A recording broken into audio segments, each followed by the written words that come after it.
কুল্লু নাফসিন যায়িকাতুল মাউত ওয়া ইন্নামা তুওয়াফাউনা উজুরাকুম ইয়াউমাল কিয়ামাহ। প্রত্যেকেই মরবে, আর প্রত্যেককে আমি তার উজরত পারিশ্রমিক পুরোপুরি করে দেব। সুম্মা তুওয়াফা কুল্লু নাফসিন মা কাসাবাত ওয়া হুম লা ইউজলামুন।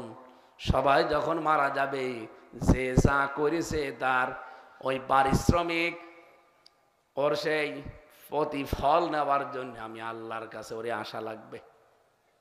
কোরআনে অন্য আয়াতের ব্যাখ্যা আল্লাহ দিয়েছেন, ইয়া আইয়ুহাল ইনসানু ইন্নাকা কাদিহুন ইলা রাব্বিকা কাদহান ফামুলাকি। হে মানব মণ্ডলী, তোমার আল্লাহর কাছে পৌঁছানোর জন্য পরিশ্রম করো। ভালো কাজ করলে ভালো কিছু পাওয়ার জন্য তার কাছে যাওয়া লাগবে, খারাপ কিছু করলে ওই খারাপটা পাওয়ার জন্যও তার কাছে যাওয়া লাগবে। যেন আমাদের উচিত এখানে এমন কাজ করা যেটা আমার দিলে আমি নিতে পারবো। এমন কাজ করা উচিত না যেটা দিলে আমার সহ্য করার বাইরে। কিয়ামতের ময়দানে আল্লাহ বিশাল, আজকে যেমন শেখ হাসিনার বিচারটা দেখিয়েছে বিভিন্ন স্যাটেলাইট সেট করে, দেখেছেন না? বড় বড় জায়গায় দেখিয়েছে। কত মানুষ দেখলাম সামনে, হাজার হাজার মানুষ দেখতেছে কি রায় দেয়, কি রায় দেয়, কিভাবে বিচারের রায় পড়ে। কিয়ামতের দিন আমি এই দৃশ্যটা দেখে মিলিয়েছি। আল্লাহ পাক এরকম আপনার পেছনে বিশাল স্যাটেলাইট সেট করবে, বিশাল প্রজেক্টর লাগাবে, লক্ষ কোটি মানুষ সামনে। আল্লাহ পাক আপনাকে বলবে পড়। ফাম্মা মান উতিয়া কিতাবাহু বিয়ামিনিহি ফায়াকুলু হাউমু ইকরাউ কিতাবিয়া। লোকটাকে বলবে যে আমলনামা দিলাম, এটা পড়। ও পড়তে থাকবে, হঠাৎ 2 লাইন পড়ার পরে 3 নম্বর লাইনে হঠাৎ চুপ হয়ে যাবে। ওখানে তো চলছে স্ক্রিনে বিশাল প্রজেক্টর লাগানো, আপনি পড়বেন আর লাইনগুলো উঠবে। হঠাৎ করে যখন বন্ধ হয়ে যাবে তখনও লাইন উঠবে না। চুপ থাকার পরে ফেরেশতারা জিজ্ঞাসা করবে কি হয়েছে, পড়েন না কেন? ও মাগুরাবাসী, আমি সহ প্রত্যেকেই বলবো আল্লাহ এ লাইন পড়ার মতো না, কারণ এমন কাজ করেছি, ওই কাজটা এখানে লেখা আছে, ওটা আমি গোপনে করেছিলাম, ওটা সবার সামনে পড়তে আমার লজ্জা করে, আমি এটা পড়তে পারবো না। আমার তো মনে হচ্ছে মানুষের জীবন পরিবর্তনের জন্য আর কিচ্ছু লাগবে না, এই আয়াতই যথেষ্ট। আমি কি করলাম যেটা পড়তে পারবো না? যদি আমার জীবনে পরকীয়া প্রেম থাকে, কোটি মানুষের সামনে পড়তে পারবেন? এক কথা বলেন না কেন? অনেকের আবার ভাবির সাথে লাইন আছে, পড়তে পারবেন? এই এলাকায় মনে হয় এসব চলে না। বিদেশ গেছে স্বামী, তার স্ত্রীর সাথে আপনি লাইন করে তার সংসারটাও নষ্ট করছেন, তার টাকা পয়সাগুলো খাচ্ছেন। এরকম 2 নাম্বার মানুষ যদি এখানে থাকেন, একটু হাত তুলে দাঁড়িয়ে যান তো দেখি। না, আলহামদুলিল্লাহ, ও মানুষ এখানে আসে, ওরা আছে ওদের ধান্দায়। ওই রকম 2 নাম্বার মানুষ অন্তত কোরআন অনুষ্ঠানে আসবে না। কথা বলেন ঠিক কিনা? বলছে ঠিক। আপনি জানেন কেন বহু আল্লাহর ওলি বসে আছে। মোবাইল যদি এখন চেক করা হয়, আমার মনে হয় অনেকে ধরা পড়বে।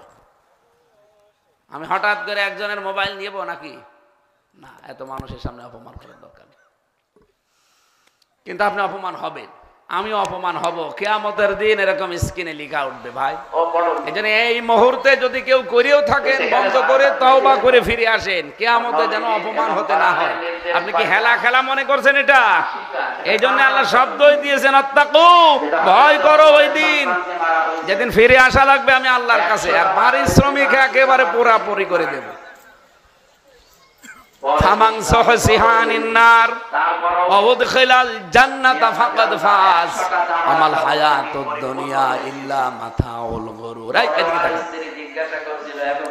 আল্লাহ পাক বলেন যেদিন আমি স্ক্রিনে প্রজেক্টরে দেখাবো, পড়তে পড়তে কিছু লাইনের পর স্টপ হয়ে যাবে, পড়তে যাবে না। ফেরেশতারা ওরে পেছনে পিটাবে, বাড়ি দিয়ে বলবে পড়া লাগবে। আমিও বাবা জাহান্নামী যেই মানুষকে আল্লাহ জাহান্নাম থেকে মুক্ত করে জান্নাতে দিয়ে দেবে, এই মানুষটার জীবনই হবে সফল। এর অর্থ হয় দুইটা, এটা এক নাম্বার বললাম, আর একটা অর্থ আছে, ওই মানুষের জীবন সফল যাকে আল্লাহ জাহান্নামের কাজ দুনিয়া থেকে আস্তে আস্তে ছেড়ে দেওয়ার সুযোগ দেয় আর জান্নাতের কাজগুলো করার তৌফিক দেয়। এই যে বিড়ি যারা খান, এ খাবার কিন্তু জাহান্নামীদের, কারণ আগুন। এ কথা বলে দেখেন, আল্লাহ আয়াতের শেষের দিকে বললেন, অমাল হায়াতুদ দুনিয়া ইল্লা মাতাউল গুরুর। হে পৃথিবীর বান্দা বান্দিরা, ভালো করে শোনো, অমাল হায়াতুদ দুনিয়া, মা দিয়েছেন আল্লাহ, দুনিয়ার জীবন কিছুই না, ইল্লা ছাড়া মাতাউল গুরুর, ছলনার বস্তু, ধোকা ছাড়া কিচ্ছু না। আপনার স্ত্রী ধোকা, সন্তান ধোকা, মা বাবা ধোকা। পৃথিবীর কেউ কারো 100 ভাগ আপন না, স্বার্থের কাছে সবাই কাজ। এই কথা বলছে না, কারণ এই মাতাউল গুরুরের ভেতরে আছে। প্রশ্ন আসতে পারে, কি আমার বউ এত ভালোবাসে আমারে, আর হুজুর বলে কি আমি বলছি না আল্লাহ বলছে? পরীক্ষা করতে চাইলে আজকে মরে যান, মরার ভান করেন শুধু। আমরা শুধু আপনার বাড়িতে পৌঁছাবো যে অমুক চেরাগালি পটল তুলেছে, আপনাকে আমরা ধরাধরি করে নিয়ে যাবো এই রাত 12টায়। আপনার স্ত্রীকে যদি বলা হয় আজকের রাতটা আপনি পাহারা দেন, আল্লাহর কসম এমন কোন সাহসী বউ নেই একা পাহারা দেবে না। জিন আসবে, ভূত আসবে। যদি 8-10 জন মিলেও পাহারা দিয়ে রাতটা পার করি, সকালবেলা যদি বলা হয়, ও বৌমা সারা জীবন তো এক জায়গায় ছিলে, আজকে এক জায়গায় থাকা লাগবে না, তুমি থাকবা খাটের উপরে, আর খাটের নিচে একটা গর্ত করে কবর বানিয়ে ওরে রেখে দেবো ঘরের ভেতরে, তুমি তো অনেক ভালোবাসতে ওরে। ও বলবে মরালা সরান, ওর জন্য আমি জিনের কামড় খাবো। এই কথা বলছে না কেন? আল্লাহ যে মাতাউল গরুর দিয়েছে এমনি দেয়নি, আমি জেলে যেয়ে হাড়ে হাড়ে টের পেয়েছে যে দুনিয়া পুরাটা ধোঁকা। এই জন্য এর প্রতি এখন চাহিদা আমার আস্তে আস্তে অনেক কমে গেছে। প্রশ্ন আসতে, তাহলে আপনি এমপি দাঁড়ালেন, রাজনীতি করছেন, এটা দাঁড়িয়েছি মানুষের ভাগ্য উন্নয়নের করার জন্য, আগামীতে কেউ যেন টাকা পয়সা মেরে না খায়, এটা আমার আখেরাত তৈরি করার জন্য, দুনিয়া না। কারণ আমি দুনিয়া তৈরি করে করব কি, আমার তো ছেলে নেই, আমার মেয়ে, যা করব কামাই সব খাবে জামাই, সব জামাই খাবে না, তা আমি করবো কি সব করি?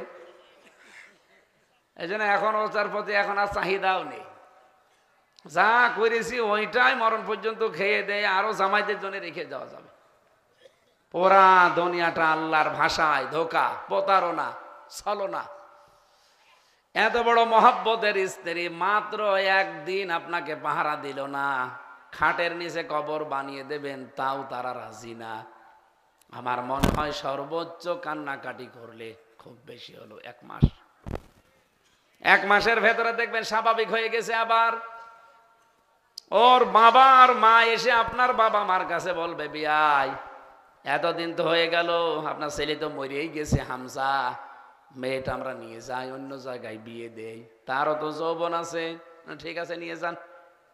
নিয়ে গেছেন, সর্বোচ্চ 2 মাসের ভেতরে যদি বিয়ে দিয়ে দেন, ও যে নতুন জামাইয়ের সংসার করেছে মাত্র 5 দিন, এই বাবা যদি যে বলে মারে এই জামাইটা কেমন, ও বলবে হামজা কি মানুষ ছিল? এ তো আল্লাহর ওলি, এত কিছু করলাম সব ভুলে গেছে, মাত্র 5 দিন সংসার করি, আর আমার সাথে কাটাচ্ছে আজ 11 বছর, সব ভুলে গেছে। এটার নাম কি বলেন তো? দুনিয়া। বলেন বলেন। আল্লাহ কি ইয়ার কি মারার জন্য আয়াত দিয়েছে? আমরা এখান থেকে কিছু নিতে পারবো না আগামীতে। কার পেছনে পড়ে আপনার আখেরাত নষ্ট করছেন? আপনি একটু বিবেক খাটান। হাসির হওয়া লাগবে আল্লাহর সামনে, আপনার বউ নিয়ে ছেলে নিয়ে না, একা একা। অকুল্লুহুম আতিহি ইয়াউমাল কিয়ামাতি ফারদা। প্রতিটি মানুষ আল্লাহর সামনে একা দাঁড়াবে, স্রেফ একা। একটু হিসাব করে দেখেন, একা দাঁড়াতে হবে, কি আছে আমার দাঁড়ানোর মতো? কুল্লু নাফসিন বিমা কাসাবাত রহিনা। প্রতিটি মানুষ তার কাজের জন্য দায়বদ্ধ। একটা কাজ করে অন্যের ওপরে চাপিয়ে দিলেই হবে না। এই যে আব্দুল্লাহ আল মামুন যেটা পুলিশের আইজিপি ছিল, সে রাজ সাক্ষী হওয়ার কারণে তার 5 বছর জেল হয়েছে, কিন্তু ও যে কাজগুলো করেছিল এখনো পর্যন্ত আবু সাইদের বাবা মুগ্ধর বাবা আজও বলেছে না, ওরও আমরা ফাঁসি চাই। কারণ কাজগুলো যদিও হাসিনার নির্দেশ মতো, স্বরাষ্ট্রমন্ত্রী কামালের নির্দেশ মতো করেছে, কিন্তু কাজ তো করেছে ও। আল্লাহ বলেন কুল্লু নাফসিন বিমা কাসাবাত রহিনা, কেউ কাজের দায়ভার নেবে না। ওয়ালা তাসিরু ওয়াসিরাতুন উযরা উখরা, কেউ কারো বোঝাও কিয়ামতে বহন করবে না। এজন্য যারা দুনিয়াতে কাজ করে খান, চাকরি বাকরি করেন, বলেন আমার কোনো দোষ না, আমার উপরে আদেশ ছিল না। অবৈধ কোনো আদেশ যদি মানা লাগে, দরকার হয় চাকরি ছেড়ে দিয়ে ভ্যান চালান। আমার দেশটায় যদি এই নিয়মটা তৈরি হয়ে যেত, আমি রিমান্ডে থাকাকালীন একজন হিন্দু অফিসারের রাজবাড়িতে বাড়ি, ওর নাম পলয় নাকি যেন, আমার মনে নেই নামটা। ও আসতো রাত 12টার সময় ডিউটিতে, সকাল 8টার সময় যেত। প্রায় মাঝে মাঝে আমারে পাহারা দিত ওই আয়না ঘরের ভেতরে। আমি নাম জিজ্ঞাসা করতাম, দাদা নাম কি আপনার? তখন ওই নাম বলার পরে বুঝতাম যে হিন্দু। কিন্তু আশ্চর্য, কোরআনের আয়াত পড়তো, কোরআনের আয়াত সত্য করে পড়তো। আমাকে একদিন এই আয়াতটা শোনাচ্ছিল, ইয়া আইয়ুহাল্লাযীনা আমানু ইন্না মিন আযওয়াজিকুম ওয়া আওলাদিকুম আদুওয়াল লাকুম ফাহযারুহুম ওয়া ইন তা'ফু ওয়া তাসফাহু ওয়া তাগফিরু ফাইন্নাল্লাহা গফুরুর রহিম। ইন্নামা আমওয়ালুকুম ওয়া আওলাদুকুম ফিতনা আর নবীজির এবং কোরআনের নির্দেশ পাইয়া 14-15 নাম্বার আয়াত শুদ্ধ করে দেখলাম, তেলাওয়াত যেটা হযরত ওমরের সন্তান বলার পরে দেখলাম হিন্দুর নাম 100টা মারা হয়েছিল, 80টা মারা হলো। এর পরে কি আছে আমার মনে নেই, নাম তো হিন্দু নাই। পরে ইসলামী কবরে বললাম আপনি তো হিন্দু মানুষ, কোরআন শরীফ পড়েন কি করে? 100টা আমারে বলছে হামজা ভাই, আমি কোন দেশের নাম দেখ, একটা 2 বছর ছিলাম দেশে, আমি একটা হোটেলে খাবার খেতাম। এই আয়াতটা পড়ছি কেন, একটা শিক্ষা এখান থেকে আমি অনেক পেয়েছিলাম, সেইটা দিতে চাই। ওনারে বললাম যে আপনি কি করলেন ওখানে? প্রতিদিন হোটেলে খাবার খেতে যেতাম, আর সে হোটেলের বয়, ওই বয়টা হচ্ছে হোটেলের মালিকের ছেলে, ছোট ছেলে। হোটেলের মালিক বসে বসে ওই যে ক্যাশ কাউন্টারে টাকা গুনতেছে, আর ছেলেটা পানি, এরপরে খাবার, তরকারি, রুটি এগুলো টেনে টেনে দেয়। আর আমি জিজ্ঞাসা করলাম নাম কি? মুসলমান যেহেতু নামও বলেছে, হয়তো মুসলমানের নাম মনে করেন মোহাম্মদ আলী। বাবার নাম কি? যেই বলেছে হয়তো আব্দুল সাত্তার, অথচ হোটেলের উপরে লেখা প্রোপাইটর আব্দুল সাত্তার, আমাদের বাংলায় লেখা থাকে, ওখানে আরবিতে লেখা আছে। ও 2 বছর একাধারে ছিলেন, যেন অনেক কিছু ওর আয়ত্তে এসে গেছে। শিক্ষিত মানুষ তো, অনার্স মাস্টার্স করা। বলছে আমি পড়ার পরে বললাম তাহলে এই দোকানদার? বলছে আমার বাবা। আশ্চর্য হয়ে গেলাম, কি এত বড় বিশাল দোকান, আর কর্মচারী হিসাবে নিজের ছেলেকে, এ একটা কথা হইল। আপনার বাবা কি পাগল নাকি? আপনাকে লেখাপড়া করে ভালো অফিসার বানাতে পারে নাই? ছেলের কাছ থেকে বাবার কাছে গিয়ে বলছে আপনি মালিক? হ্যাঁ। ছেলেটা আমার ছোট ছেলে। ওরে আপনি বই বানিয়েছেন, মানুষ খেবার খেতে আসে, রুটি দেয়, পানি দেয়, তরকারি দেয়, কেন ওরে লেখাপড়া করাতে পারেননি? আপনার আর দায় নেই। ওই লোকটা মুসলমান দোকানদার, ওনাকে যেই কথা বলেছিল, উনি আমার এই কথাগুলো ওই আয়না ঘরের ভেতরে শোনাচ্ছিলেন, যে ভাই আমাদের বাংলাদেশ, ভারত, পাকিস্তানের মুসলমান আর মুসলিম দেশ যেগুলো আছে অ্যাক্টিভ, ওদের মুসলমানিত্ব আমাদের সাথে আসলে চিন্তাধারায় মেলে না। মেলে না কেন? ওনারা জিজ্ঞাসা করার পরে দোকানদার বলছে আমার এই ছেলের ওপরে আমার দায়িত্ব ছিল জন্ম দেওয়া, তার একটা সুন্দর নাম রাখা, তার লেখাপড়া মানে দিন শিক্ষা দেওয়া, এরপর একটা সৎ পাত্র দেখে পাত্রস্থ করা। আমি সবগুলো দায়িত্ব পালন করেছি সেই ছোটবেলা থেকে। ওর জন্মের পরে একটা সুন্দর অর্থবোধক নাম রেখেছি, ওর আমি দিন শিক্ষা দিতে চেয়েছি। কিন্তু ও তো পড়াশোনা ওভাবে করে না, যতটুকু সমর্থ ছিল পড়েছে। এরপরে ওরে আমি একটা বিবাহ দিয়েছি। 4 নাম্বারে আমার দায়িত্ব ছিল ওর একটা হালাল কর্মজীবন তৈরি করে দেওয়া, আমি দিয়েছি। ওর যা যোগ্যতা সেই অনুযায়ী ওরে দায়িত্ব দিয়েছি। ও তো আর অনার্স মাস্টার্স করা না আছে, ওরে আমি অফিসার বানিয়ে দেব। ও পা ফড়িয়েছে মনে করেন 5 পর্যন্ত, ওরে এই পানি টানা ছাড়া কি দায়িত্ব দেব? ধর আমার দায়িত্ব যে আমি তো পালন করেছি। তখন ওই দোকানদার ওনাকে একটা আয়াত শুনিয়েছিল, যেটা আমি পড়লাম, সূরা তাগাবুনের 14 নাম্বার আয়াত। উনি ওই দিন ওইটা মুখস্থ করে রেখেছে, আমারে শুনিয়েছে। ইয়া আইয়ুহাল্লাযীনা আমানু, হে যারা ঈমানের দাবি করো, ইন্না মিন আজওয়াজিকুম ওয়া আওলাদিকুম, অবশ্যই তোমাদের স্ত্রী, তোমাদের সন্তান, আদুওয়াল্লাকুম ফাহদারুহুম, এরা মাঝে মাঝেই তোমাদের শত্রু হয়ে দেখা দেবে, সুতরাং তাদের থেকে সতর্ক থাকবা। আইন তাফু ওয়া তাসফাহু ওয়া তাগফিরু, তাদেরকে উপেক্ষা করে চলবা, মাফ করে দিবা। দুনিয়ার জীবনে যদি তাদের সাথে ভালো আচরণ করতে পারো, আল্লাহকে গফুর আর গফফার পাবা। ইন্নামা, অবশ্যই, আমওয়ালুকুম ওয়া আওলাদুকুম ফিতনা, পৃথিবীর সম্পদ আদি আর সন্তান আদি এগুলো পরীক্ষার বস্তু। আল্লাহু ইনদাহু আজরুন আযীম, আল্লাহর কাছে আছে মহান পুরস্কার।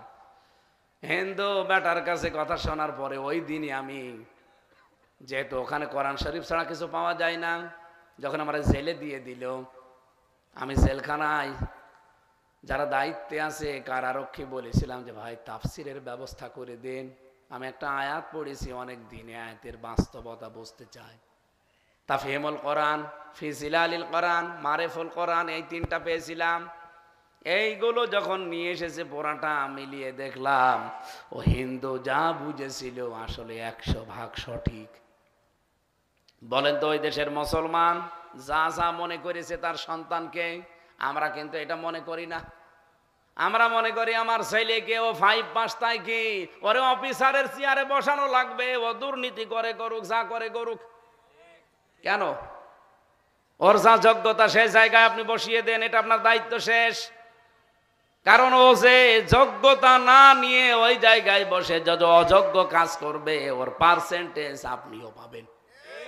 আপনার সন্তানের কারণে আপনি জাহান্নাম তৈরি করবেন, এরকম পাগল দুনিয়ায় কেউ আছে? অথচ চোখ বন্ধ হওয়ার পরে সন্তান আপনাকে দিয়ে দৌড় দেবে। আপনার এই স্ত্রী যার খুশির জন্যে, যার সুখের জন্যে, যার হাসি দেখার জন্যে আপনি অবৈধ ইনকাম করেন, এই বউ আপনাকে দেখে দৌড় দেবে। আস্তে আস্তে দুনিয়ার জীবনটা বোঝা শেখেন, যত তাড়াতাড়ি বুঝবেন তত তাড়াতাড়ি উপকার পাবেন। রব্বুল আলামিন জানিয়েছেন এই আয়াতের ভেতরে যে যা করবে কিয়ামতের দিন আমি আল্লাহ তার পুরস্কারটা ঠিক একেবারে ওইভাবে পৌঁছিয়ে দেব। এবার আসেন আমি আয়াতের 3টা ভাগ বলছি। আল্লাহর যে বিচার পদ্ধতি, এইদিকে তাকান, কিয়ামতের দিন আল্লাহ যে বিচার করবেন, আল্লাহর এই বিচার পদ্ধতিতে 3টা জিনিস নেই। কয়টা? বলেন বলেন। 1 নম্বরে কি নেই বলেন তো? অবিচার নেই।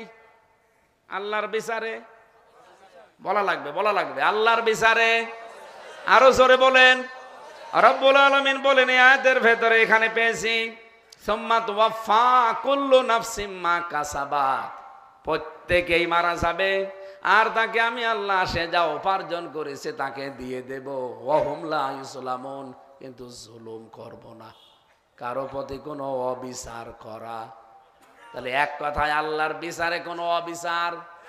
আরো জোরে বলেন। 2 নম্বরে বলেন, কেউ পারবেন বলতে? 2 নম্বরে আল্লাহ ন্যায় বিচার যদি করে কেউ আমরা বাঁচতে পারবো না। কিরকম হয়ে গেল না?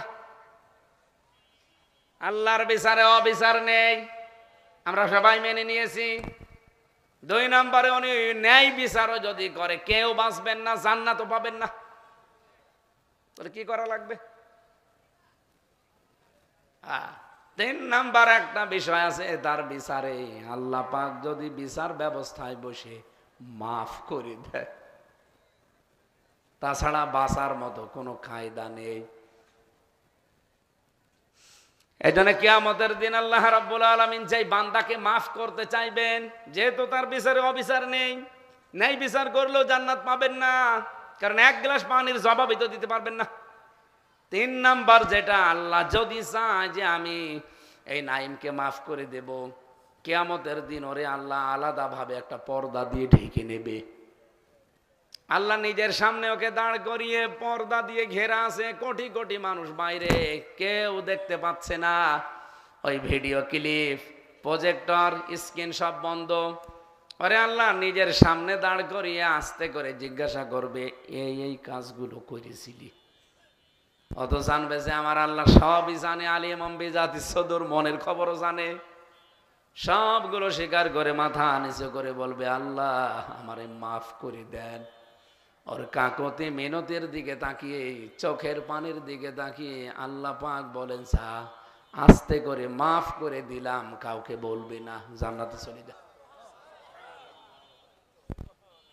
আল্লাহর বিচারে আমি আবার বলছি, কয়টা জিনিস নেই? এক জিনিস, আপনি অবিচার পাবেন না আল্লাহর বিচারে। 2 নাম্বারে, আল্লাহ যদি ন্যায় বিচার করে আপনি বাঁচতেও পারবেন না। 3 নাম্বারে, আমার আল্লাহ যদি মাফ করে দেয়, এই একটাই বিচার আছে আমাদের জন্যে। কিয়ামতের দিন নারী পুরুষ যারাই আমরা এসেছি, আল্লাহ পাক যেন তার গাফফার নামের খাতিরে মাফ করে দেন, বলেন আমিন। আমি এখানে কয়েকটা পয়েন্ট লিখেছি তাফসীর থেকে। আল্লাহ যে মাফ করে দিলে আমরা বাঁচতে পারবো, তার প্রথম পয়েন্ট এসে বনি ইসরায়েলের এক ব্যক্তি 1000 বছর ইবাদত করেছিল। তাকওয়ার ব্যাখ্যায় লিখেছি, মানুষ যে আল্লাহকে ভয় করলে তার জীবন পরিচ্ছন্ন থাকে, পরিষ্কার থাকে, পবিত্র থাকে। হযরতে ওমর এবং একটা রাখালের ঘটনা আছে তাফসীরে, আপনারা বহুবার বহু জায়গায় ওয়াজে তাফসীরে শুনেছেন, আমি শুধু থিওরিগুলো বলছি। 3 নাম্বারে এক গোয়ালিনী এবং হযরত ওমরের কাহিনী শুনেছেন। শুধু আল্লাহকে ভয় করার কারণে একটা গোয়ালিনীর মেয়েকে আল্লাহ প্রধানমন্ত্রীর পুত্রবধূ বানিয়ে দিয়েছেন।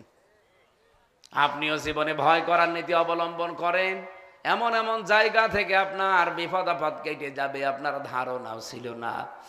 অলাউ ইমরাতুন, কখনোই ওই জাতি সফল হচ্ছে না, হবেও না, যদি তার দায়িত্বে কোনো মহিলা বসে থাকে। এই 54 বছরের 36 বছরে যদি তারা চালায়, আমরা কি পুরুষ মানুষ মরে গেছি? বলেন।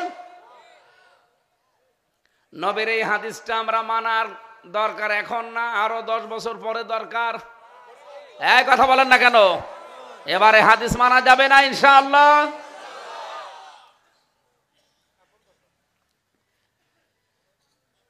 কোরআনে কারিমের ভুল ধরার জন্য বহু মানুষ পৃথিবীতে চেষ্টা চালিয়েছে। কেয়ার্স স্টিভেন, আমেরিকার একজন বড় গায়ক, তার একটা কনসার্ট করলে লক্ষ কোটি কোটি টাকা তার বাড়িতে দিয়ে যাওয়া লাগে, তারপরে কনসার্টের ডেট নেয়।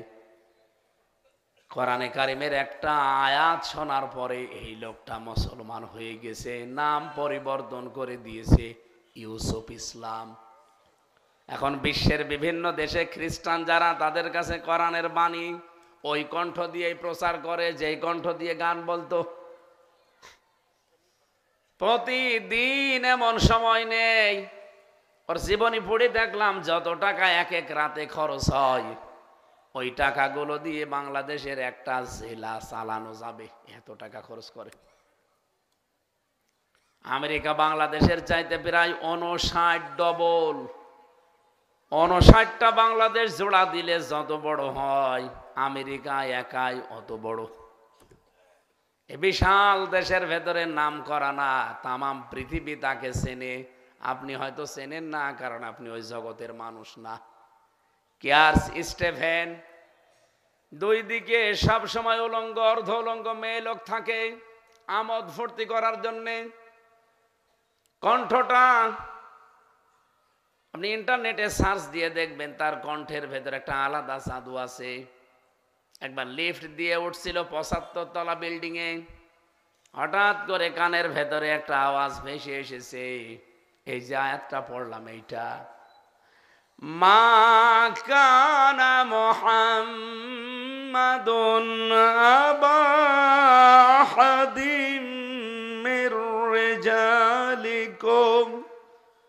ওয়ালাকির রাসূলুল্লাহি ওয়া খাতামান নাবিয়্যিন। এ তো হামজার কণ্ঠ, তেলাওয়াত হচ্ছিল যার কণ্ঠে, তিনি বিশ্বের 1 নাম্বার কারি আব্দুস সামাদ ইবনে আব্দুল বাসেত। বিশ্বকারী আব্দুল বাসেত রহমতুল্লাহ আলাইহে, ওনার কণ্ঠে তেলাওয়াত বাজছিল এক দোকানে। দোকানদারের নাম আব্দুল হালিম। মেয়ে লোক দুইটাকে বলছে হোটেলে যাও, কামরা ঠিক করা আছে, যাও আমি আসছি। লিফট দিয়ে নিচে নেমে নিছে। একেবারে নিচে এসে দেখে যে দোকানে বাজতেছে, উনি মনে করছে গান, কারণ ও তো গানের মানুষ। যে যেই লাইনের মানুষ ওই লাইনে তার খোঁজ থাকে বেশি। ও গান মনে করে দোকানদারকে এসে বলছে যে গান বাজছিলেন, এই গান আপনি কোথায় পেলেন? এর সুরকার কে? এর গীতিকার কে? কে বানিয়েছে এই গানটা? সুর দিচ্ছে কে? দোকানদার ডাক দিয়ে বলে, আল্লাহর বান্দা, এটা পৃথিবীর কোনো গান না, দুনিয়ার কেউ এটা লেখে নাই, এটা লিখেছেন মহান রব্বুল ইজ্জাত ওয়াল জালাল। তো আল্লাহ কেউ চেনে না, আল্লাহ লিখেছেন ঠিক আছে, সুর করছে কে? নাজিল হয়েছে মুহাম্মদুর রাসূলুল্লাহ সাল্লাল্লাহু আলাইহি ওয়াসাল্লামের উপরে। আর যে সুর শুনছেন এটা বিশ্বকারী আব্দুল বাসেতের সুর। উনি বলছে আমি এই লোকটাকে দেখতে চাই, নিয়ে যান আপনাকে। কোন দেশে? বলে মিশরে ওনার বাড়ি, চলেন আমি ওখানে যাব। যেহেতু আন্তর্জাতিক মানের শিল্পী নিয়ে গেছে। মিশরে আব্দুল বাসেত রহমতুল্লাহ আলাইহির কাছে সময় দিয়ে কোরআন শরীফ শিখেছে এবং শেষ পর্যন্ত উনি মুসলমানও হয়ে গেছে। চার্লস স্টিফেন নাম ছিল, ও পাল্টিয়ে দিয়েছে ইউসুফ ইসলাম। উনি বলেন আমি কোরআনের ভেতরে বহুবার ভুল ধরার চেষ্টা করেছিলাম, কারণ আমি তো আর আন্দাজে পড়ি নাই, আনাকুম জানাকুম বুঝে বুঝে পড়েছি। প্রতিটা শব্দের অর্থ বের করেছি একাধিক। যেই শব্দের দিকে আমি তাকাই ওই শব্দ নিয়ে আমি চিন্তা ভাবনা করি, গবেষণা করি।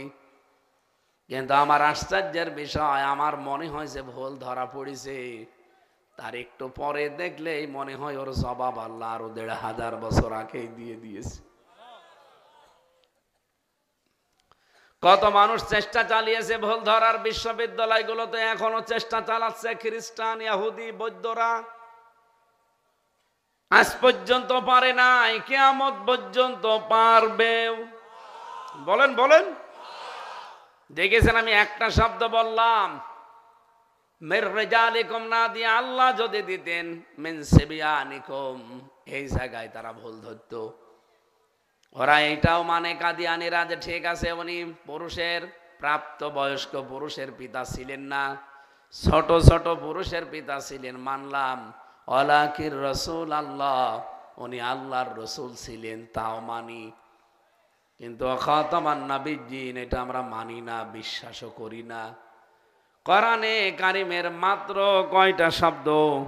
খ, আলিফ, তা, মিম, 4টা অক্ষর, খতাম। এই 4টা অক্ষর না মেনে যদি কাদিয়ানীরা কাফের, সারা বাংলাদেশ সহ বিশ্বের বিভিন্ন দেশে আওয়াজ, যেদেরকে কাফের ঘোষণা দেওয়া লাগবে রাষ্ট্রীয়ভাবে। অথচ কোরআনে কারিমে আমি 918 জায়গায় পেয়েছি এই কোরআন দিয়ে রাজনীতি করা লাগবে। এই 918 আয়াত অনেকে মানে না, আবার বোঝাতে গেলেও উল্টা পাল্টা কথা বলে। বলেন তো এরা কাফের না কাফেরের বাপ দাদা? যেখানে একটা আয়াতের মাত্র 4টা অক্ষর না মানলে তারা কাফের, আপনি পাগল হয়ে গেছেন। অথচ যারা 918টা আয়াত এই বাংলাদেশে আবাহমান কাল ধরে মানে না, বিশ্বাসও করে না। কোরআনের রাজনীতির কথা আছে, অনেকে মানতেই চায় না। এই কথা বলেন না কেন? ও মনে করে যে পচা রাজনীতি আমরা যেটা করি। কোরআনে আছে স্বচ্ছ রাজনীতি, দুর্নীতি মুক্ত রাজনীতির কথা। বাংলাদেশে আমার মনে হয় এখন যদি রাজনীতি থেকে একটা টাকাও আসবে না এই ব্যবস্থা করা যায়, এই দেশে অনেকেই রাজনীতি ছেড়ে দেবে। কারণ এটা এখন অনেকে ব্যবসা বানিয়ে নিয়েছে। 1 কোটি টাকা যদি খরচ করে নেতা হওয়ার জন্য, ক্ষমতায় চলে গেলে 5 কোটি টাকা কামাই করার রাস্তা বের করে। এই জন্যই তো বারবার আওয়াজ তুলছি আমরা যে এখান থেকে আপনারা টাকা কামাই করার পথ বন্ধ করেন, এমনিতেই মানুষ ছেড়ে দেবে কাজ। জামাত ইসলামী বাংলাদেশের আমির ঘোষণা দিয়েছে, এই দেশে কেউ যদি জামাত ইসলামী থেকে এমপি হয়, মন্ত্রী হয়, 5 বছরে তার একটা টাকা বাড়বে না। আপনি বলেন তো দেখি, আপনার দল থেকে কেউ এমপি হয় কিনা দেখবো। কথাটা বলতে তত সহজ মনে হচ্ছে, এটা কি বাস্তবে অত সহজ? 73টা দল এই দেশে কাজ করছে, কোন দলের লোক আজ পর্যন্ত বলতে পারলো না। খালি জামাত ইসলামের আমির বলেছে। 73টা দলের প্রত্যেকের তো লিডার আছে, আমির আছে, প্রধান আছে, কয় তারা মুখ ফুটে বলুক তো দেখি যে আমার দল থেকে এমপি মন্ত্রী হলে 5 বছরে তার একটা টাকা বাড়বে না। তাহলে আমার মনে হয় নমিনেশন কেনার জন্য 5টা টাকা কেউ খরচও করবে না। বলো ঝামেলায় যে করবো কি, যেখানে লাভ নেই আমি 5 টাকা খরচ করলো, 5 টাকায় লস। দেশের মানুষ বুঝবে কবে এই সহজ বিষয়টা? কেন আপনাকে চা খাওয়াই, কেন আপনার বাড়িতে শাড়ি লুঙ্গি রাতের বেলা দিয়ে যায়, আপনি টের পান না? আপনার পেছনে এখন 2000 খরচ করলে ও 50,000 টাকা আপনার মাথার উপর থেকে তোলার সিস্টেম করতেছে। এই রাস্তাটা বাজেট হবে, এখানে যদি 100 টাকা বাজেট হয়, 30 টাকা খরচ করবে, 70 টাকা খেয়ে ফেলবে। সঠিক কথা, মানে 100% সঠিক কথা। এখন আবার ছেলে বিয়ে দেওয়ার সময় জিজ্ঞাসা করে মেয়ের বাপ যে ছেলে কি করে, বলে রাজনীতি করে। মনে হচ্ছে রাজনীতি একটা পেশা। আবার কিছু কিছু জেলা এখন আরম্ভ হয়েছে, বিয়ের আগে জিজ্ঞাসা করছে যে ছেলে কি করে, বলছে সাদাবাজি করে। একটা কথা হইল। আশা করছে রাজনীতিকে আপনি ইবাদত মনে করবেন, কারণ এটা কোরআনের নির্দেশ। 1 জায়গায় 2 জায়গায় 3 জায়গায় না, 918 জায়গায় আমি পেয়েছি। আরো বড় বড় মাথা যাদের, ওরা আরো বেশি পাবে। ও ভাইরা, আমি আমার ইমান থেকে কথা বলছি। আমরা চাই আগামীর বাংলাদেশটা আমরা যেন এমন ভাবে তৈরি করতে পারি যেখানে আমার আল্লাহর বিধান মানা সহজ হয়। কাদিয়ানেদের আপনি কাফের ঘোষণা করার জন্য কার কাছে বলেন? যার কাছে বলেন সে তো আর এক কাফের। বলেন যে 918টা আয়াত মানে না, ও তো এর চাইতে বড় কাফের। একজনকে কাফের বানাতে আপনি আরেক কাফেরের কাছে ধর্ণা দেন, আপনি কি পাগল না মাথা খারাপ? এই জন্য আসেন আমরা যে কলম দিয়ে ওদেরকে কাফের লেখা হবে, ওই কলমের মালিক এবার আমরা হই। 92% মুসলমানের দেশে ওই কলমের মালিকই যদি আমরা হয়ে যাই, তখন কারো কাছে আর অনুরোধ করা লাগবে না, কারো কাছে আর দাবি জানানো লাগবে না, ধর্ণা দেওয়া লাগবে না, আমরা নিজেরা আইন পাশ করতে পারবো। এইটা যদি কারো কাছে রাজনীতি মনে হয়, ওর মাথা ফাটিয়ে ফেলা দরকার। শয়তান। দরুদ সালাম পাঠ করছি এই কারণে, কারণ নবী মুহাম্মদ রাসূলুল্লাহ আমাদের কাছে কলিজার চাইতেও দামি। ওনার পরে কোন নবী রাসূল বলেন বলেন, যারা এগুলো বিশ্বাস করেন তাদেরকে আমরা ওপেন ঘোষণা দিচ্ছি তারা কাফের। আমরা সূরা বাকারার 281 নাম্বার আয়াত, একটা মাত্র আয়াত পড়েছি। কোন আয়াত থেকে তাফসীর শুনতে হলে, এর আগে আমি এক জায়গায় এসেছিলাম, কোথায় জানো, গাশিয়ারা। ওই জায়গায় আসলে সারা দিন আমি ব্যস্ত ছিলাম, এই জন্য কথা গুছিয়ে শেষ করতে পারি না। কোন আয়াত থেকে তাফসীর করতে হলে প্রায় 15টা উসুল আছে। উসুলে তাফসীরের মূল নীতি। এক আয়াত থেকে কথা বললে আপনি বুঝবেন না, আগের আয়াত পরের আয়াতের সাথে সম্পর্ক কি, এটা আগে আপনাকে জানা লাগবে। এরপরে আয়াতের নামকরণ, সূরার নামকরণ, সূরাটা নাজিল হওয়ার প্রেক্ষাপট, এবং এই সূরা নাজিল হয়েছে যেখানে, মক্কা না মদিনা, এইটা কেন, এইটার নামকরণ। আজকে যেহেতু সূরা বাকারা, এর বাংলা অর্থ হচ্ছে বকনা, বাছুর, গাভী, অনেকগুলো অর্থ আছে। আসলে অর্থ হচ্ছে বকনা, বাছুর। বাকারা শব্দটা আমার আল্লাহ কোরআনে কারিমে এত বড় সূরা আমার আল্লাহ আর দেয়নি।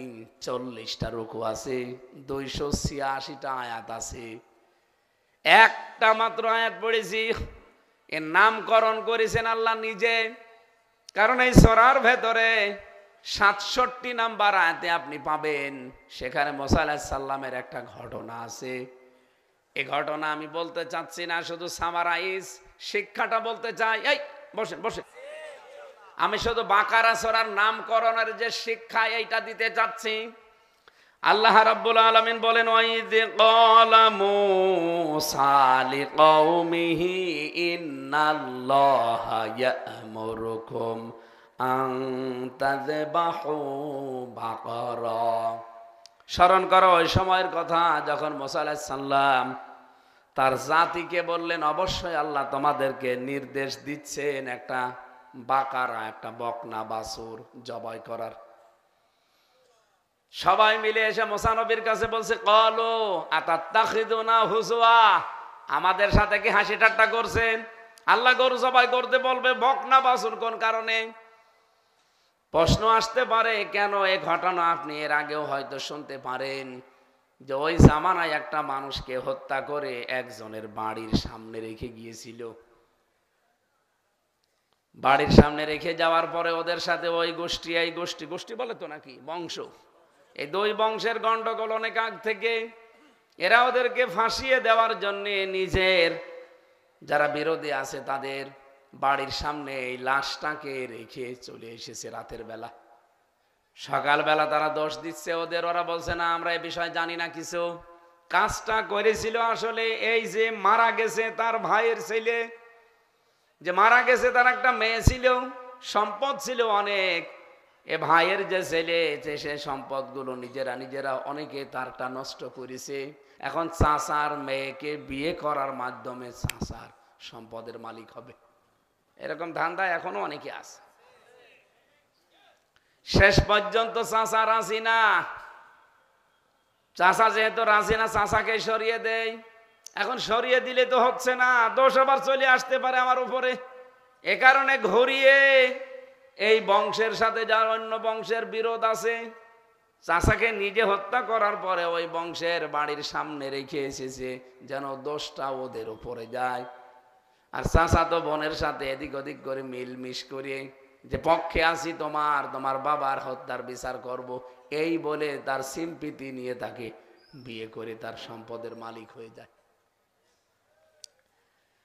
হযরত মুসা আলাইহিস সালামের কাছে ঘটনা যাওয়ার পরে উনি বললেন, ঠিক আছে আমি আল্লাহকে জিজ্ঞাসা করছি, উনি কি বলে দেখি। আল্লাহ তখন এটা বলেছিলেন, হে মুসা ওদেরকে বলো যে আল্লাহ নির্দেশ দিয়েছে একটা বকনা বাছুর জবাই করতে।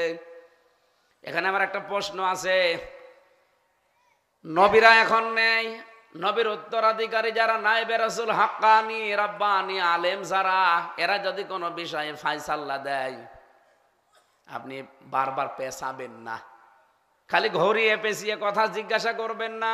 একবারে যদি মেনে নেন সহজ হবে, আর যদি পেছান ওটা আরো কঠিন হয়ে যাবে। এ জাতির লোকেরা এসে মুসা নবীকে যখন বলেছিল যে কি করব, উনি বললেন আল্লাহ একটা গরু জবাই করতে বললেন। তখন যদি ওরা গরু জবাই করার পরে জিজ্ঞাসা করতো কি করব, তাহলে আল্লাহ জবাব দিত। ওরা ওটা না করে শুধু পেঁচাচ্ছে যে তুমি আমাদের সাথে ঠাট্টা করো, আমরা কি বলি আর তুমি গরু জবাই করা কর মধ্যে কি নিয়ে আসো। হযরত মুসা তখন বলেছিলেন, ক্বালা আউযু বিল্লাহি আন আকুনা মিনাল জাহিলিন, আমি আল্লাহর আশ্রয় চাচ্ছি মূর্খদের দলভুক্ত হওয়ার থেকে। আমি যা বলছি আমার নিজের কথা না। হযরতে মুসা তখন আল্লাহকে বললেন, ক্বালু দু'উ লানা রাব্বাকা ইউবাইয়িন লানা মা হিয়া। সবাই তখন ডাক দিয়ে বলছে, আপনি যদি জাহেল না হন, মূর্খ না হন, তাহলে আল্লাহর কাছে দোয়া করেন, প্রার্থনা করে বলেন যে একটা স্পষ্ট কিছু বলতে। শুধু গরু জবাই করো এতটুকু বললে বোঝা যায় না, স্পষ্ট করে ব্যাখ্যা করেন যে কি আসলে করব। হযরতে মুসা ওই সময় তাদেরকে বারবার বলেছিলেন, কথা আপনারা বারবার ঘোরাবেন না, পেঁচাবেন না। قال إنه يقول إنها بقرة لا فارض ولا بكر। ওরা বলছে, মুসা তুমি যেমন ঠাট্টা বিদ্রুপের ছলে মনে হচ্ছে কথা বলছে, এবার আমরাও বলছি। এই যে গরু জবাই করার জন্য আল্লাহ বললেন, এই গরু কি বুড়ো হবে না বাছুর হবে? কথা বুঝতেছেন? একই বাছুর হবে না বুড়ো হবে বলো? আওয়ানুম বাইনা যালিক, নাকি মধ্যবয়সী হবে? ফাফাআলু মা তুমারুন। হযরত মুসা বলেছিলেন, না বাছুরও হবে না, একেবারে বুড়াও হবে না, মধ্যবয়সী হওয়া লাগবে। আর আল্লাহ যেটা আদেশ করেছে এবার তোমরা করো দেখি। ওরা এতটুকু যদি প্রশ্ন বাদ দিয়ে দিত, ঠিক আছে মধ্যম বয়সে একটা গরু জবাই করে তারপরে তো জিজ্ঞাসা করি না। ওরা আবার পেঁচিয়েছে, ক্বালু দু'উ লানা রাব্বাকা ইউবাজ্জিল লানা মা লাউনুহা। হে মুসা, গরু জবাই করব, মধ্যম বয়সী ঠিক আছে, এর রং কেমন হবে? আগে বললো যে গরু জবাই করব, কেন পরে বলছে যে গরু জবাই করবো, এটা কি মধ্যম বয়সী নাকি বুড়া না বাচ্চা? আল্লাহ মধ্যম বয়সী নাম দিয়েছিলেন, পরে আবার 3 নম্বরে বলছে তার রং কেমন হবে। হযরত মুসাকে আল্লাহ বললেন, ওদের বলে দাও, ক্বালা ইন্নাহু ইয়াকুলু ইন্নাহা বাকারাতুন সাফরাউ ফাকিউল লাউনুহা তাসররুন নাযিরিন। ওদেরকে বলো এমন একটা গরু জবাই করতে যেটা হলুদ বর্ণের হবে। হলুদ গরু পাওয়া যায়? সাফরাউন, হলুদ বর্ণের হবে। ফাকিউল লাউনুহা তাসররুন নাযিরিন, শুধু হলুদ হলেই হবে না, এর ভেতরে আবার দুধের ভেতরে আলতা দিলে যেরকম হয় ওই রকম কালার লাগবে। এবার খুঁজে বের কর, কোথায় পাবি? তাসররুন নাযিরিন, যেটা নজর যারা দেবে নজর আর ফিরাতে পারবে না। দৃষ্টিবান যারা, তাদের দৃষ্টি আটকিয়ে যাবে এর দিকে তাকালে। ওরা তখন জিজ্ঞাসা করছে, ক্বালু দু'উ লানা রাব্বাকা ইউবাইয়্যিন লানা মা হিয়া ইন্নাল বাকারাতা শাবাহা আলাইনা। তুমি আল্লাহকে বলো যে ঠিক আছে আর একটু বিস্তারিত বর্ণনা করতে, এর সাদৃশ্য কেমন হবে।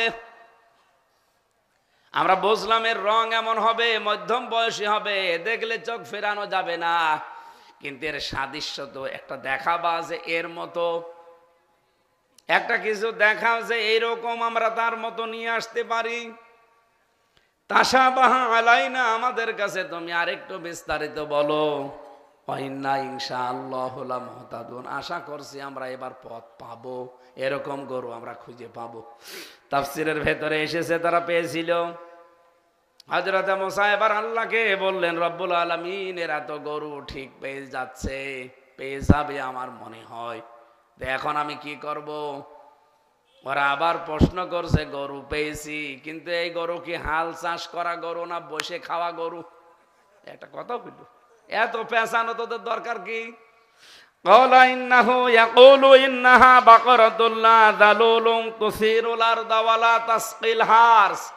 এই গরু কি জমিনে হাল চাষ করেছে নাকি ওই যে তাসকিল হারস মানে জমিনে চাষ করার সময় অনেক পশু পাখি আছে, তাদের পিপাসা লেগে যায়, তারা পানি পান করে, এইরকম সময় পানি পান করা কোনো গরু, নাকি বাড়িতে বসে বসে থাকা, কোনো কাজ নেই কাম নেই এরকম গরু?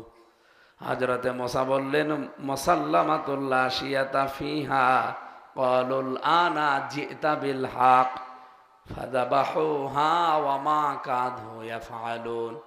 এরা গরু পেয়েছিল, এক বুড়ি মহিলার গরু, তার একটাই গরু ছিল, কিন্তু যা যা বলেছে মুসা নবী সব কিছু মিলে গেছে। চাষ করা গরু না, বসে খাওয়ানো, খাবার তুলে খাওয়ানো গরু, রংটাও মিলেছে, মধ্যম বয়সী, সব কিছু যখন ঠিক আছে দেখলে নজর পড়ে না, আর নজর লেগে যায়। গরুটা এখন কেনা লাগবে। গরুটা কিনতে গেছে, জিজ্ঞাসা করছে দাম কেমন। আল্লাহ রাব্বুল আলামিন যে কোনোভাবেই হোক, এলহামের মাধ্যমে যে কোনো মানুষকে দিয়ে খবর দিয়ে হোক, তার মহিলাকে ওই মহিলাকে জানিয়ে দিয়েছে যে এমন দাম বলবা যেন কিনতে না পারে। মহিলা এরকম একটা ইঙ্গিত পেয়ে দাম বলেছে যে এই গরু জবাই করার পর এর যে চামড়া হবে, এই চামড়ায় যত সোনা দানা ধরে এরকম সোনা দানা দেওয়া লাগবে। ওরা যে এখন একটা হত্যার বিচার করবে, নয়তো অনেক মানুষের মরে যাওয়ার সম্ভাবনা আছে। বংশগত গন্ডগোল চলছে অনেক দিন থেকে, আরে বিচার না করলে আরো বৃদ্ধি পাবে। সেজন্য নিয়েছে গরু জবাই করার পর ওরা বলছে ঠিক আছে, এবার তুমি সত্য উদ্ঘাটন করে এনেছো, সত্য সংবাদ এনেছো, আমরা করব। আল্লাহ বলেন যদিও তারা এটা জবাই করতে রাজি ছিল না। ওয়াইদে কাতালতুম নাফসান ফাদারাতুম ফিহা আল্লাহু মুখরিজুম মা কুনতুম তাকতুমুন। একটা কাজ করো, জবাই করার পরে একটা টুকরা গোশত ওই মৃত লাশের সাথে একটু আঘাত করো, ওর সাথে স্পর্শ করলে লাশটা আবার জিন্দা হয়ে যাবে। আল্লাহ পাক বের করতে চান তোমরা যেটা গোপন করে রেখেছো। ফাকুলনা করিবহু বিবাদিহা কাযালিকা ইউহয়িল্লাহুল মাউতা ওয়া ইউরিকুম আয়াতিহি লাআল্লাকুম তাকিলুন। রব্বুল আলামিন বলেন তারা যখন জবাই করার পরে গরুটার গোশত ঠেকিয়েছে, সঙ্গে সঙ্গে লোকটা জিন্দা হয়েছে। ডাক দিয়ে বলছে আমার হত্যাকারী আমার ভাতিজা। এ পর্যন্ত বলার পরে আবার মরে গেছে।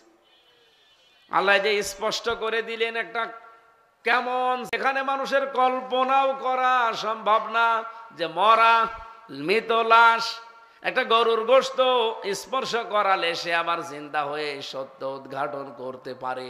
এটা কি কল্পনায় আসে আমাদের? আল্লাহ পাকে ঘটনা আমাদের শোনালেন কেন? এটা হাজার হাজার হাজার হাজার বছর আগের কথা।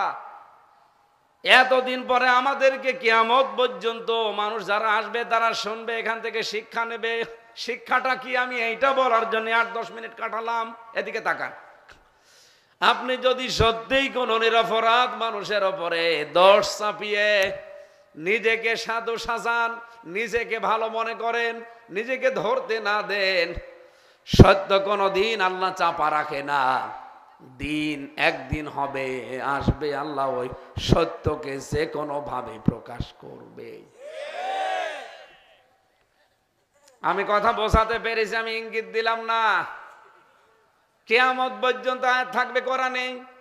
কিয়ামত পর্যন্ত যারা নিজেরা দোষ করে অন্যের ওপরে চাপিয়ে তাকে কালার করে দিতে চাইবে, আল্লাহ কিন্তু উদ্ঘাটন করবে। আর কিভাবে করবে আপনার কল্পনায় আসবে না। কুল্লু নাফসিন যায়িকাতুল মাউত ওয়া ইন্নামা তুওয়াফাউনা উজুরাকুম ইয়াউমাল কিয়ামাহ। প্রত্যেকেই মরবে, আর প্রত্যেককে আমি তার উজরত পারিশ্রমিক পুরোপুরি করে দেব। সুম্মা তুওয়াফা কুল্লু নাফসিন মা কাসাবাত ওয়া হুম লা ইউজলামুন। সবাই যখন মারা যাবে, যে যা করেছে তার ওই পারিশ্রমিক, ওর সেই প্রতিফল নেওয়ার জন্য আমি আল্লাহর কাছে ওরে আশা লাগবে।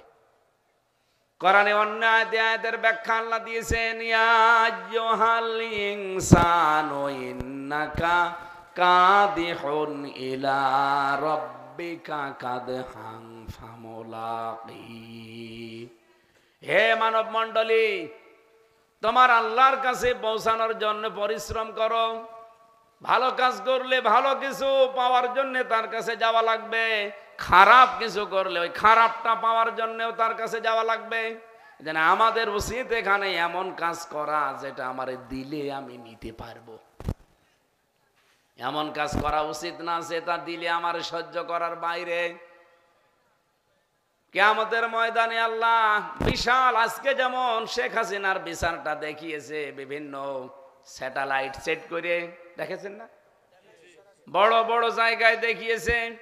কত মানুষ দেখলাম সামনে, হাজার হাজার মানুষ দেখতেছে কি রায় দেয়, কি রায় দেয়, কিভাবে বিচারের রায় পড়ে।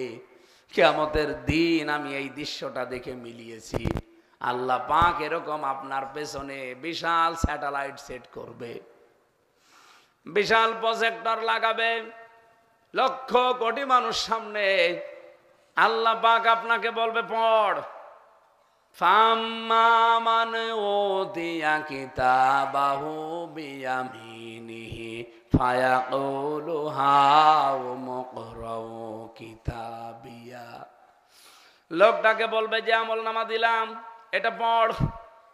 ও পড়তে থাকবে, হঠাৎ 2 লাইন পড়ার পরে 3 নম্বর লাইনে হঠাৎ চুপ হয়ে যাবে। ওখানে তো চলছে স্ক্রিনে বিশাল প্রজেক্টর লাগানো, আপনি পড়বেন আর লাইনগুলো উঠবে। হঠাৎ করে যখন বন্ধ হয়ে যাবে তখনও লাইন উঠবে না। চুপ থাকার পরে ফেরেশতারা জিজ্ঞাসা করবে কি হয়েছে, পড়েন না কেন? ও মাগুরা বাসী, আমি সহ প্রত্যেকেই বলবো আল্লাহ এ লাইন পড়ার মতো না, কারণ এমন কাজ করেছি, ওই কাজটা এখানে লেখা আছে, ওটা আমি গোপনে করেছিলাম, ওটা সবার সামনে পড়তে আমার লজ্জা করে, আমি এটা পড়তে পারবো না। আমার তো মনে হচ্ছে মানুষের জীবন পরিবর্তনের জন্য আর কিচ্ছু লাগবে না, এই আয়াতই যথেষ্ট। আমি কি করলাম যেটা পড়তে পারবো না? যদি আমার জীবনে পরকীয়া প্রেম থাকে, কোটি মানুষের সামনে পড়তে পারবেন? এক কথা বলেন না কেন? অনেকের আবার ভাবির সাথে লাইন আছে, পড়তে পারবেন? এই এলাকায় মনে হয় এসব চলে না। বিদেশ গেছে স্বামী, তার স্ত্রীর সাথে আপনি লাইন করে তার সংসারটাও নষ্ট করছেন, তার টাকা পয়সাগুলো খাচ্ছেন। এরকম 2 নাম্বার মানুষ যদি এখানে থাকেন, একটু হাত তুলে দাঁড়িয়ে যান তো দেখি। না, আলহামদুলিল্লাহ, ও মানুষ এখানে আসে, ওরা আছে ওদের ধান্দায়। ওই রকম 2 নাম্বার মানুষ অন্তত কোরআন অনুষ্ঠানে আসবে না। কথা বলেন ঠিক কিনা? বলছে ঠিক। আপনি জানেন এখানে বহু আল্লাহর ওলি বসে আছে। মোবাইল যদি এখন চেক করা হয়, আমার মনে হয় অনেকে ধরা পড়বে। আমি হঠাৎ করে একজনের মোবাইল নিব নাকি? না, এত মানুষের সামনে অপমান করার দরকার নেই। কিন্তু আপনি অপমান হবেন, আমিও অপমান হব। কিয়ামতের দিন এরকম স্ক্রিনে লেখা উঠবে ভাই। এই জন্য এই মুহূর্তে যদি কেউ করেও থাকেন, বন্ধ করে তওবা করে ফিরে আসেন, কিয়ামতে যেন অপমান হতে না হয়। আপনি কি হেলা খেলা মনে করছেন এটা? এই জন্য আল্লাহ শব্দই দিয়েছেন আত্তাকু, ভয় করো ওই দিন যেদিন ফিরে আসা লাগবে আমি আল্লাহর কাছে, আর পারিশ্রমিক একেবারে পুরাপুরি করে দেব। ফামান সুহসিহানিন নার ওয়া উদখিলাল জান্নাতা ফাকাদ ফাজ আমাল হায়াতুদ দুনিয়া ইল্লা মাতাউল গুরুর। এদিকে তাকান। আল্লাহ পাক বলেন যেদিন আমি স্ক্রিনে প্রজেক্টর দেখাবো, পড়তে পড়তে কিছু লাইনের পর স্টপ হয়ে যাবে, পড়তে যাবে না। ফেরেশতারা ওরে পেছনে পিটাবে, বাড়ি দিয়ে বলবে পড়া লাগবে। জাহান্নামী যেই মানুষগুলো আল্লাহ জাহান্নাম থেকে মুক্ত করে জান্নাতে দিয়ে দেবে, এই মানুষটার জীবনই হবে সফল। এর অর্থ হয় 2টা। এটা 1 নাম্বার বললাম, আরেকটা অর্থ আছে, ওই মানুষের জীবন সফল যাকে আল্লাহ জাহান্নামের কাজ দুনিয়া থেকে আস্তে আস্তে ছেড়ে দেওয়ার সুযোগ দেয় আর জান্নাতের কাজগুলো করার তৌফিক দেয়। এই যে বিড়ি যারা খান, এ খাবার কিন্তু জাহান্নামীদের, কারণ আগুন। আল্লাহ আয়াতের শেষের দিকে বললেন অমাল হায়াতুদ দুনিয়া ইল্লা মাতাউল গুরুর। হে পৃথিবীর বান্দা বান্দিরা, ভালো করে শোনো, অমাল হায়াতুদ দুনিয়া, মা দিয়েছেন আল্লাহ, দুনিয়ার জীবন কিছুই না, ইল্লা ছাড়া মাতাউল গুরুর, ছলনার বস্তু, ধোকা ছাড়া কিচ্ছু না। আপনার স্ত্রী ধোকা, সন্তান ধোকা, মা বাবা ধোকা। পৃথিবীর কেউ কারো 100 ভাগ আপন না, স্বার্থের কাছে সবাই কাজ। এই কথা বলছে না কারণ এই মাতাউল গুরুরের ভেতরে আছে। প্রশ্ন আসতে পারে কি আমার বউ এত ভালোবাসে আমারে, আর হুজুর বলে কি আমি বলছি না আল্লাহ বলছে? পরীক্ষা করতে চাইলে আজকে মরে যান, মরার ভান করেন শুধু। আমরা শুধু আপনার বাড়িতে পৌঁছাবো যে অমুক চেরাগালি পটল তুলেছে, আপনাকে আমরা ধরাধরি করে নিয়ে যাবো এই রাত 12টায়। আপনার স্ত্রীকে যদি বলা হয় আজকের রাতটা আপনি পাহারা দেন, আল্লাহর কসম এমন কোন সাহসী বউ নেই একা পাহারা দেবে না। জিন আসবে, ভূত আসবে। যদি 8-10 জন মিলেও পাহারা দিয়ে রাতটা পার করি, সকালবেলা যদি বলা হয় ও বৌমা সারা জীবন তো এক জায়গায় ছিলে, আজকে এক জায়গায় থাকা লাগবে না, তুমি থাকবা খাটের উপরে, আর খাটের নিচে একটা গর্ত করে কবর বানিয়ে ওরে রেখে দেবো ঘরের ভেতরে। তুমি তো অনেক ভালোবাসতে ওরে। ও বলবে মরালা সরান, ওর জন্য আমি সিনের কামড় খাবো? এই কথা বলছে না কেন? আল্লাহ যে মাতাওল গরুর দিয়েছে এমনি দেয়নি। আমি জেলে যেয়ে হাড়ে হাড়ে টের পেয়েছে যে দুনিয়া পুরাটা ধোঁকা। এই জন্য এর প্রতি এখন চাহিদা আমার আস্তে আস্তে অনেক কমে গেছে। প্রশ্ন আসতে তাহলে আপনি এমপি দাঁড়ালেন, রাজনীতি করছেন, এটা দাঁড়িয়েছি মানুষের ভাগ্য উন্নয়নের করার জন্য, আগামীতে কেউ যেন টাকা পয়সা মেরে না খায়। এটা আমার আখেরাত তৈরি করার জন্য, দুনিয়া না। কারণ আমি দুনিয়া তৈরি করে করব কি? আমার তো ছেলে নেই, আমার মেয়ে। যা করব কামাই, সব খাবে জামাই, সব জামাই খাবে না? তা আমি করবো কি সব করি? এই জন্য এখন ওটার প্রতি এখন আর চাহিদাও নেই। যা করেছি ওইটাই মরণ পর্যন্ত খেয়ে দেয়, আরো জামাইদের জন্য রেখে যাওয়া যাবে। পুরা দুনিয়াটা আল্লাহর ভাষায় ধোঁকা, প্রতারণা, ছলনা। এত বড় মহব্বতের স্ত্রী মাত্র একদিন আপনাকে পাহারা দিল না, খাটের নিচে কবর বানিয়ে দেবেন, তাও তারা রাজি না। আমার মনে হয় সর্বোচ্চ কান্নাকাটি করলে খুব বেশি হলো 1 মাস।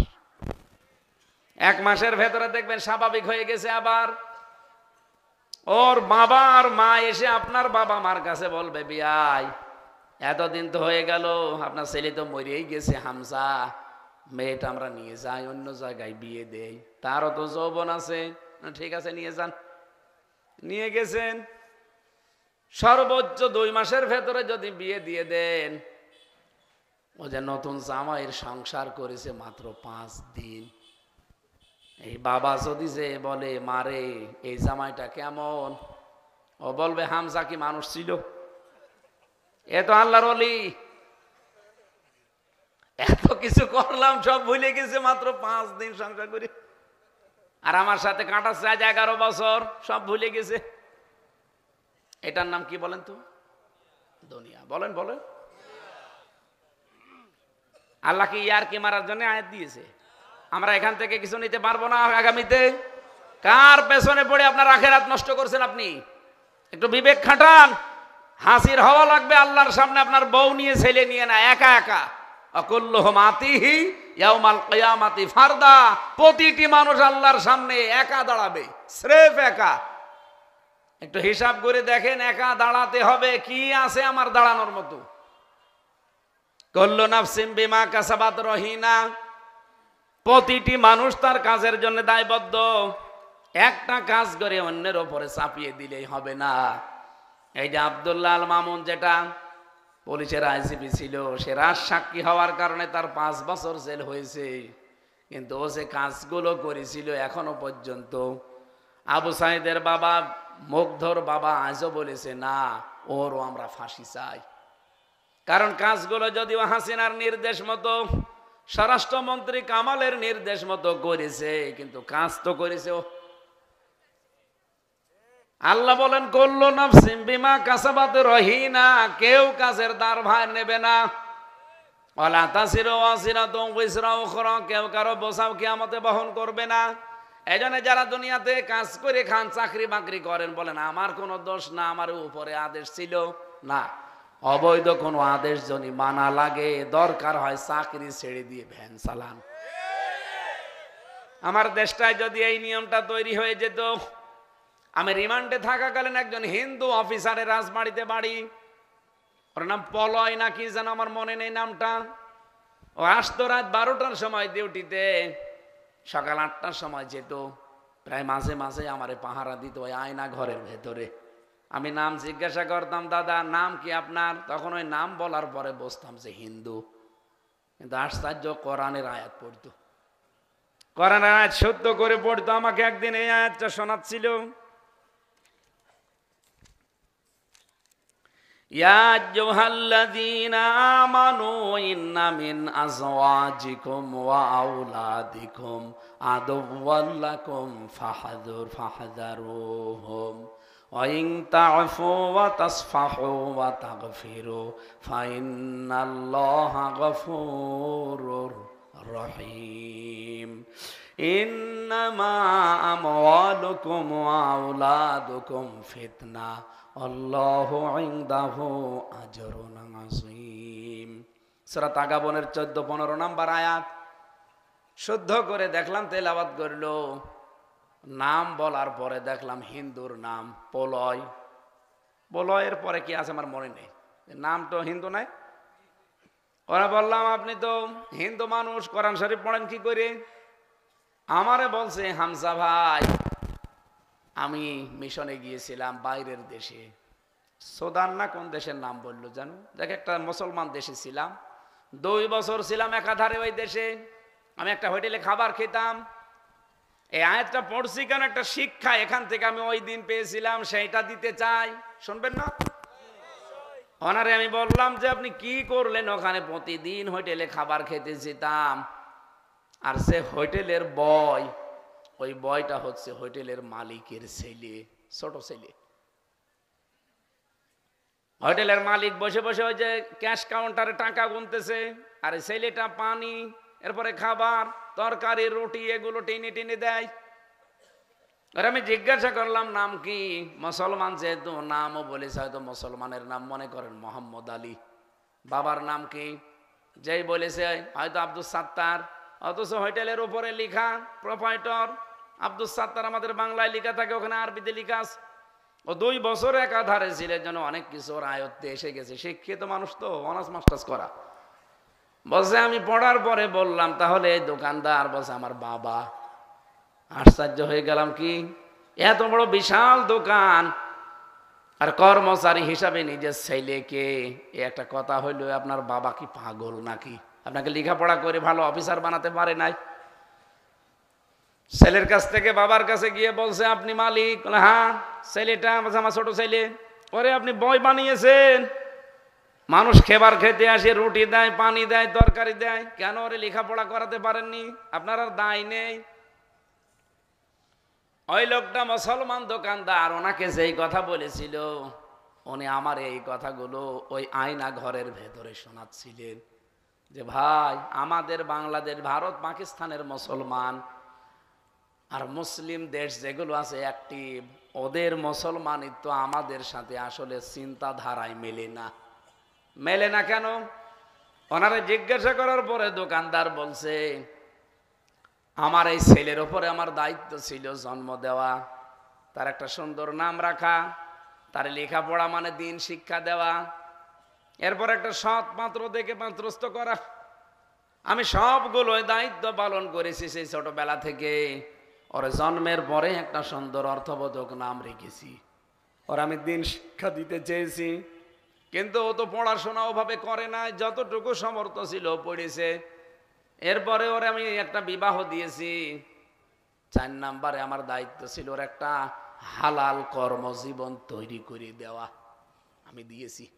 ওর যা যোগ্যতা সেই অনুযায়ী ওরে দায়িত্ব দিয়েছি। ও তো আর অনার্স মাস্টার্স করা না, আছে ওরে আমি অফিসার বানিয়ে দেব। ও পড়িয়েছে মনে করেন 5 পর্যন্ত, ওরে এই পানি টানা ছাড়া কি দায়িত্ব দেব? ধর আমার দায়িত্ব যে আমি তো পালন করেছি। তখন ওই দোকানদার ওনাকে একটা আয়াত শুনিয়েছিল, যেটা আমি পড়লাম, সূরা তাগাবনের 14 নম্বর আয়াত। উনি ওই দিন ওইটা মুখস্থ করে রেখেছে, আমারে শুনিয়েছে। ইয়া আইয়ুহাল্লাযীনা আমানু, হে যারা ঈমানের দাবি করো, ইন্না মিন আজওয়াজিকুম ওয়া আওলাদিকুম, অবশ্যই তোমাদের স্ত্রী, তোমাদের সন্তান, আদুওয়াল লাকুম ফাহদারুহুম, এরা মাঝে মাঝেই তোমাদের শত্রু হয়ে দেখা দেবে, সুতরাং তাদের থেকে সতর্ক থাকবা। আইন তাফু ওয়া তাসফাহু ওয়া তাগফিরু, তাদেরকে উপেক্ষা করে চলবা, মাফ করে দিবা। দুনিয়ার জীবনে যদি তাদের সাথে ভালো আচরণ করতে পারো, আল্লাহকে গফর আর গফফার পাবা। ইন্নামা, অবশ্যই, আমওয়ালুকুম ওয়া আওলাদুকুম ফিতনা, পৃথিবীর সম্পদ আদি আর সন্তান আদি এগুলো পরীক্ষার বস্তু। আল্লাহু ইনদাহু আজরুন আযীম, আল্লাহর কাছে আছে মহান পুরস্কার।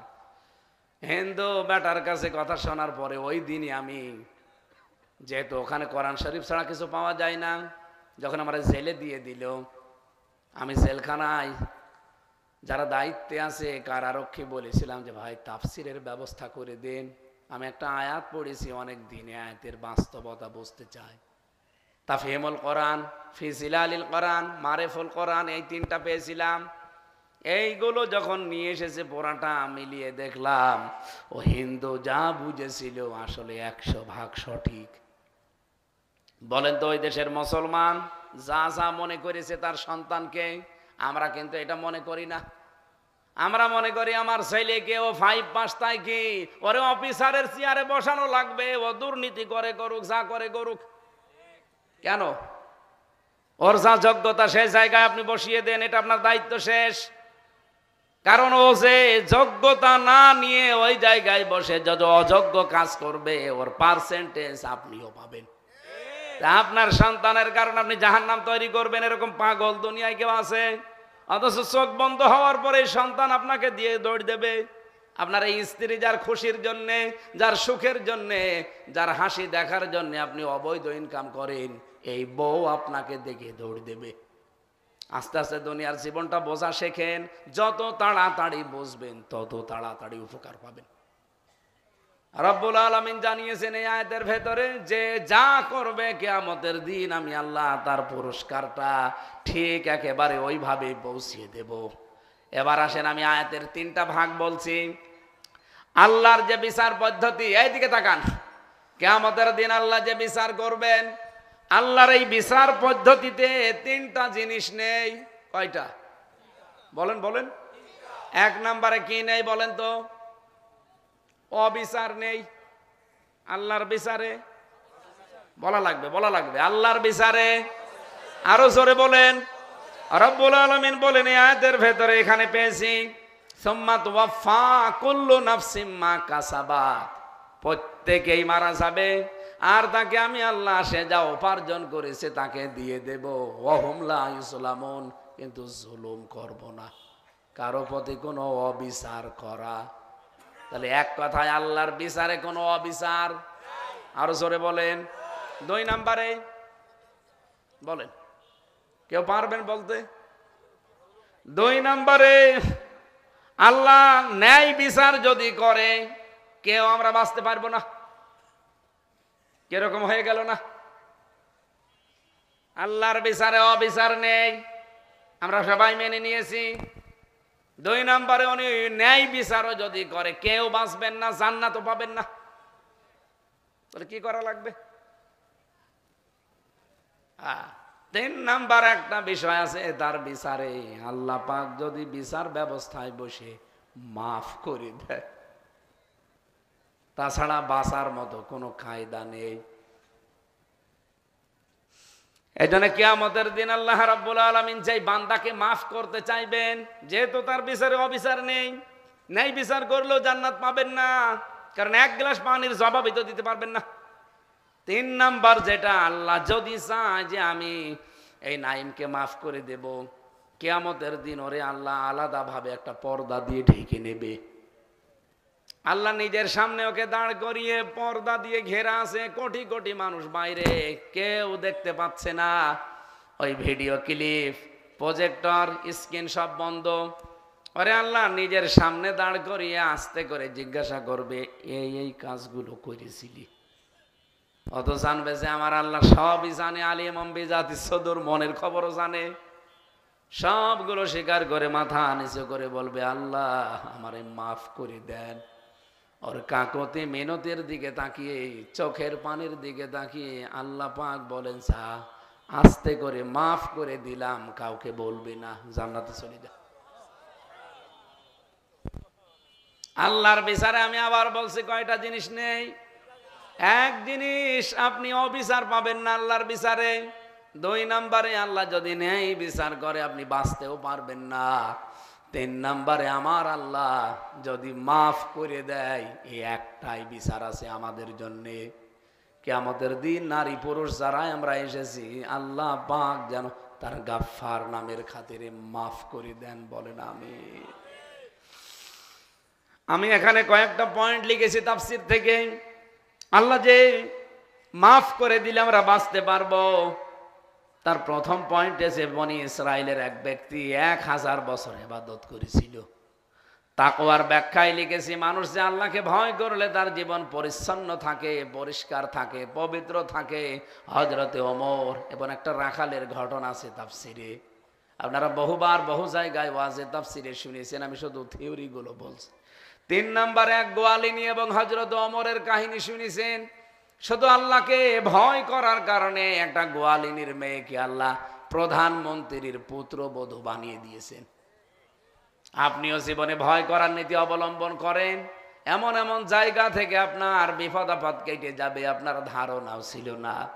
হযরতে আবু মুসা জঙ্গি, যিনি আব্দুল কাদের জেলানী রহমতুল্লাহ আলাইহির বাবা, তিনি যে আল্লাহকে ভয় করার প্রতিফল পেয়েছিলেন, একটা নেককার বউ এবং নেককার সন্তান। আল্লাহ আমাদেরকে জীবনে এই আয়াতের উপরে আমল করার তৌফিক দাও।